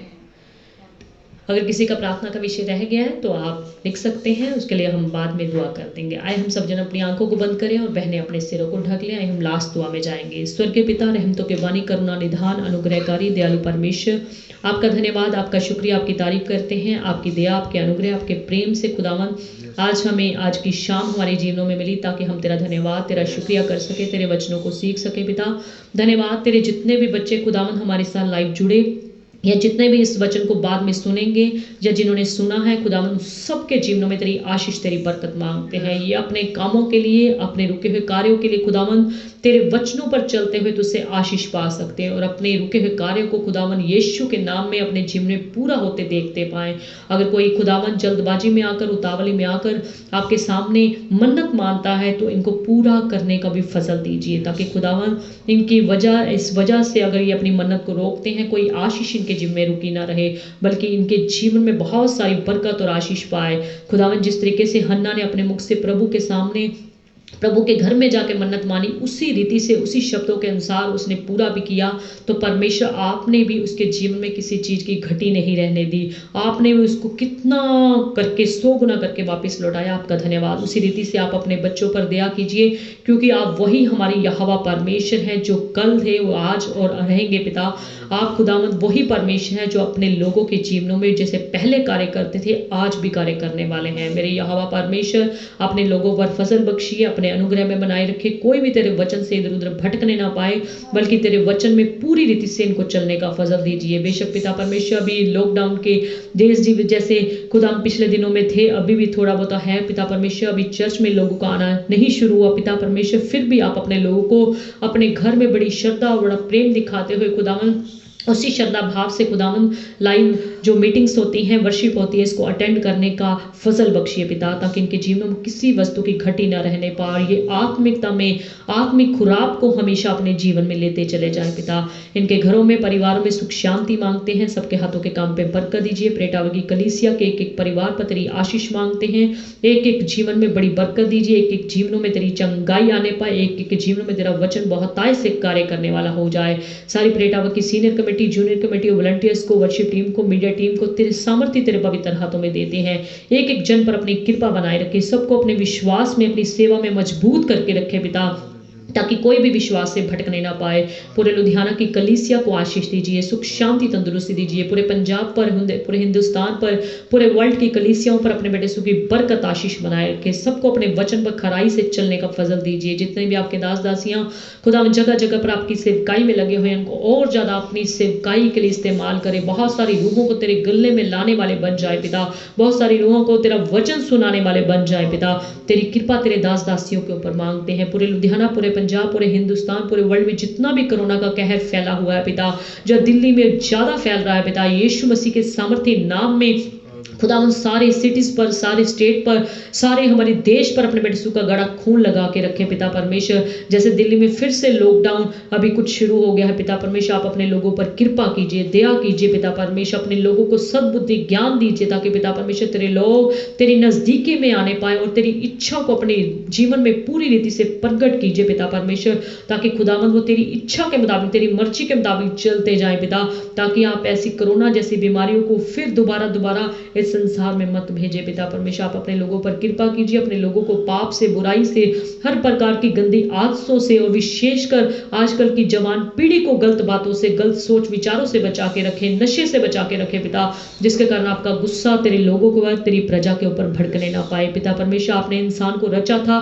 ताकि आपका रचा गया इंसान आपकी महिमा करे, पर पिता परमेश्वर आप स्वर्ग से देख रहे हैं कि आपका रचा गया इंसान आपकी महिमा ना करके वो अपनी ही महिमा कराने को तुला हुआ है, अपने ही रीति रिवाजों में रिवा हुआ है, अपने ही मुताबिक वो चलना चाहता है, वो आपके मुताबिक नहीं चलना चाहता, वो अपनी इच्छा के अनुसार चलना चाहता है। पिता परमेश्वर आप अपने लोगों को बुद्धि दीजिए, ज्ञान दीजिए, ताकि पिता परमेश्वर तेरे लोग गलत मार्गों को छोड़कर तेरे रास्ते पर चलने वाले हो जाएं, और जिस मकसद के लिए आपने इंसान को रचा और इस पृथ्वी पर भेजा था वो कार्य को पूरा करने पाए। धन्यवाद पिता परमेश्वर, हमारी नौजवान पीढ़ी को नशे से और व्यभिचार के खुदा गलत कामों से पूरी रीति से छुड़ा के रखे, बचा के रखे पिता परमेश्वर। सब पर दया कीजिए, अनुग्रह कीजिए, और हमारे प्रधानमंत्री मोदी साहब को अपना फजल बख्शे पिता परमेश्वर, अपना बुद्धि, अपना ज्ञान दीजिए। तो खुदावंद सारे मंत्रियों पर, सारे मिनिस्टर्स पर खुदावंद आपके बेटे सुखी आशीष और बरकत मांगते हैं, ताकि तेरी दी गई सद्बुद्धि ज्ञान के द्वारा खुदावंद इस देश को चलाने पाए पिता परमेश्वर। दुआ करते हैं इस समय पढ़ने वाले बच्चे कितने डिस्टर्ब हो चुके हैं, अपनी पढ़ाई पूरी नहीं कर पा रहे और घर में भी रहते रहते वो बोर हो चुके हैं पिता,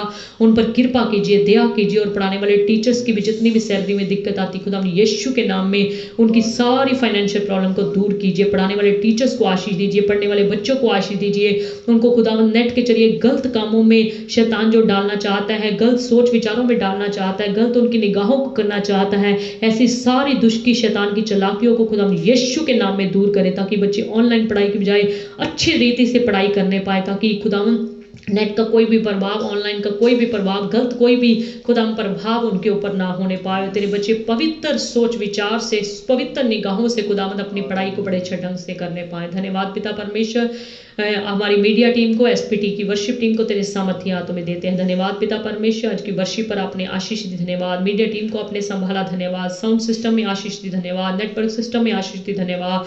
आगे भी खुदावंद संभालना, ताकि तेरी दया, तेरी कृपा के द्वारा हम आगे बढ़ते चले जाएं, तेरे वचन को अच्छे ढंग से सुनने वाले, सुनाने वाले बन जाए। धन्यवाद पिता परमेश्वर, आपने हमारी सारी प्रार्थना को, विनती को सुन लिया है। धन्यवाद प्रभु जी। एक बार फिर से दुआ करते हैं, जितने भी हमारे कोरोना के पॉजिटिव पेशेंट, चाहे हमारे लुधियाना में, चाहे पंजाब में, चाहे हिंदुस्तान में, चाहे वर्ल्ड के किसी भी कोने पर है, उन पर अपने बेटे यीशु का गाढ़ा खून लगा दीजिए, उनको छू लीजिए, तंदुरुस्त कर दीजिए, उनको पूरी तरह चंगाई बख्श दीजिए, कोरोना की मार से, कोरोना के कहर से बचा लीजिए पिता। धन्यवाद प्रभु जी, आपने हमारी प्रार्थना को सुन लिया। धन्यवाद सहित प्रार्थना को प्रभु यीशु मसीह के सामर्थ्य और जीवित नाम लेकर मांगते हैं पिता, आमीन आमीन। आप सबों को परमेश्वर आशीष दे। हम फिर से मिलेंगे संडे को, इतवार को, परमेश्वर की आराधना करते हुए ठीक 12 बजे। सो आप अपना नेट उस दिन सेव करके रखा करें, और अपने हाथ में जब आप वचन को सुनने के लिए, वर्शिप को अटेंड करने के लिए अपना नेट ऑन करते हैं, अपने हाथों में बाइबल, पेन और कॉपीज जरूर रखा करें, ताकि आप प्रभु के वचन को अच्छे ढंग से सुन सके, लिख सके और बाद में भी मनन कर सकें। परमेश्वर की सच्ची शांति आप सबों के साथ, आपके परिवारों में, आपके आस पड़ोस में, आपके गली मोहल्ले में बनी रहे। जय मसीह की।